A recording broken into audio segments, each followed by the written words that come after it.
Voici votre podcast La POC dans le front avec Raphaël Leblanc-Pajot.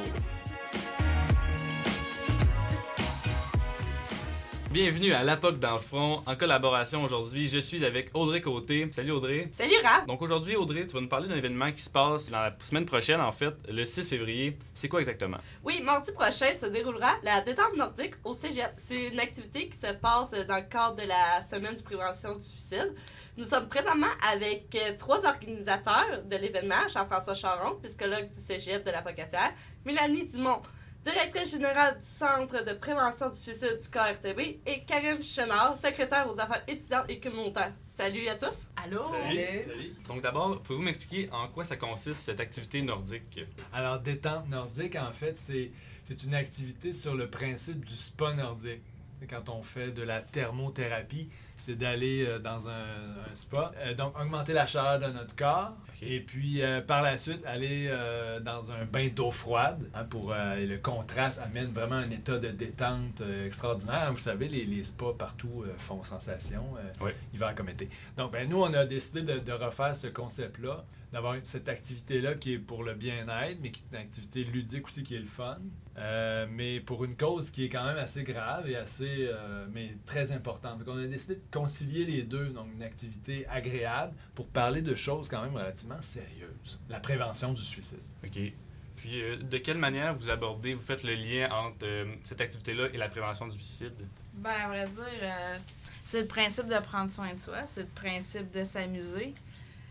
C'est aussi ça, prévenir le suicide. Hein. C'est pas juste savoir quoi dire ou savoir quoi repérer, c'est aussi savoir comment prendre soin de nous. Puis ça, c'en est une façon. C'est de se rassembler aussi. C'est un événement de gang. Hein. C'est un événement aussi de concentration. Il y a un trophée en jeu quand même. Oui. Hein? Oui, c'est pour vrai. les concentrations. Fait que donc, au prorata du nombre d'étudiants, la concentration qu'il y en a plus va remporter le trophée. Puis il doit, dans le fond, idéalement, se défendre l'année d'après. Fait que les gens relèvent le défi tout ensemble. Fait que ça fait un filet de sécurité si on prend par rapport avec la problématique du suicide. L'idée est de briser le silence, briser les tabous. Puis je pense que notre activité va dans ce sens-là. Évidemment, plusieurs personnes vont participer à notre activité et vont s'amuser.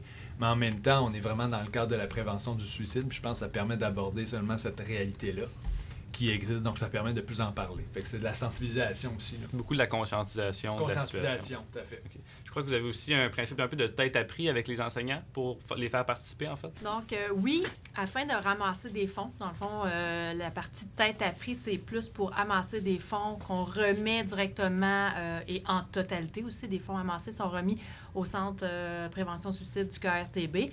Il y a le concept tête appris. C'est quoi le concept tête appris? Dans le fond, c'est qu'on demande à soit des enseignants ou des membres du personnel de mettre leur tête appris. Donc, si, je vais donner un exemple, dans ton département, toi, tu es en médias, si toutefois un de tes profs en médias, Jean-François Vallée, entre autres, décide qu'il veut mettre sa tête appris, il accepte, vous l'avez vraiment motivé, puis il accepte de relever le défi.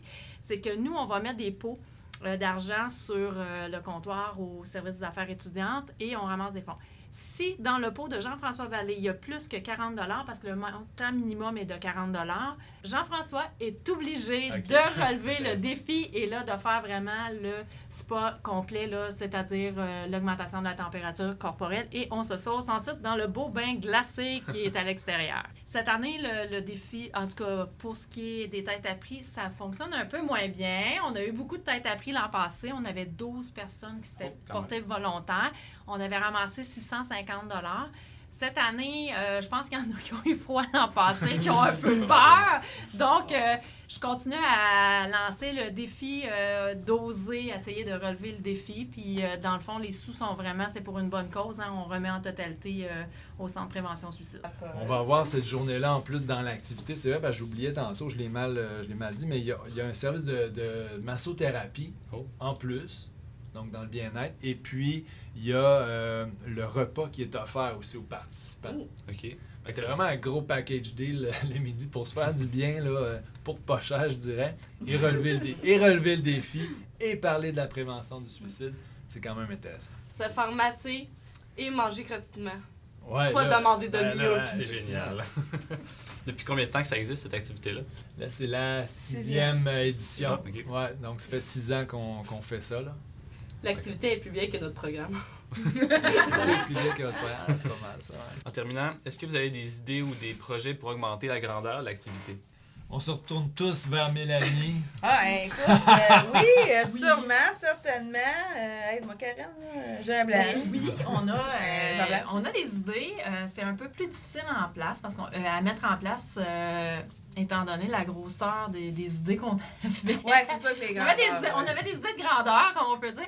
Donc, on aurait peut-être aimé associer une personnalité connue à la cause pour les avoir d'avoir un président d'honneur ou un porte-parole. Puis après ça, il aurait pu avoir une conférence qui est donnée par cette personnalité-là. Mais c'est quand même plus difficile à organiser étant donné la tenue des cours, l'activité se tient sur l'heure du midi. Les jeunes finissent pas toujours en même temps. Fait que c'est un peu plus dur à orchestrer. J'avais déjà essayé aussi de faire suspendre les cours pour l'après-midi. C'est des choses qui sont un peu plus difficiles à gérer.